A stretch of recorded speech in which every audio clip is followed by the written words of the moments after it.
Si le chrétien ne fait pas la politique va faire les chrétiens. Et c'est ce qui nous est arrivé toutes ces années. Quand on décide sans vous, on décide toujours contre vous. Donc je dis aux jeunes chrétiens, nous devons prendre le pouvoir réel et physique afin que nous imprimions dans le management des choses publiques la compétence et la crainte de Dieu.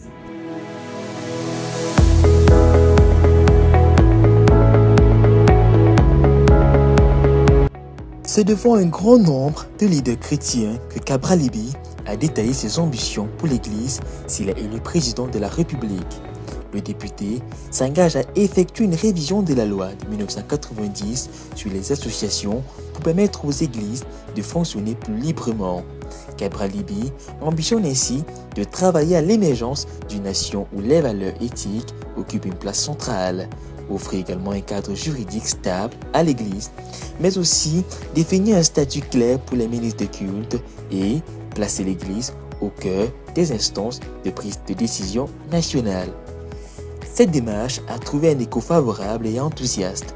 Les leaders religieux n'ont pas manqué d'élever des prières à l'endroit de Cabral Libby et ont salué l'honneur que Cabral leur a fait, notant qu'aucun autre candidat à la présidentielle n'avait jamais sollicité un tel échange. L'apôtre Pierre Nyangok, visionnaire des églises Alpha Naomi, a exprimé l'adhésion du milieu évangélique. Selon lui, le programme de Cabral Libby cadre avec la vision de l'Église qui prie depuis des années pour un Cameroun nouveau. Un candidat qui respecte l'Église et qui peut créer un cadre juridique qui permet aux chrétiens de se déployer. Nous voulons voir notre pays mieux administré. Nous sommes fatigués des loges, des roses-croix, de franc-maçonnerie, toutes ces choses-là.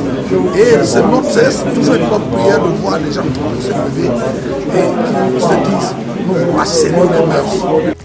La rencontre n'était pas uniquement consultative, elle a été aussi un appel à l'action.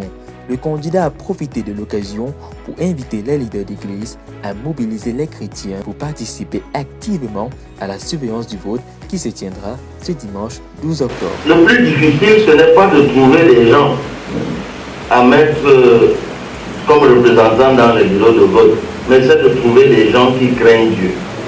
Parce que quand les pressions commencent, et cette année, vous avez d'ailleurs vu ce que nous-mêmes nous commençons à subir, nos gars qui sont bastonnés partout, qui sont menacés, qui sont intimidés. Ils savent que cette année c'est un peu compliqué et ils ont décidé d'intimider, de menacer, de corrompre, d'acheter.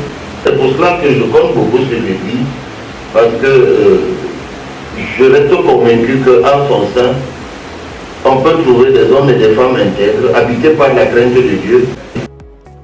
Un geste qui souligne la volonté du PCRN de s'appuyer sur l'organisation et la probité des fidèles pour garantir la transparence du scrutin.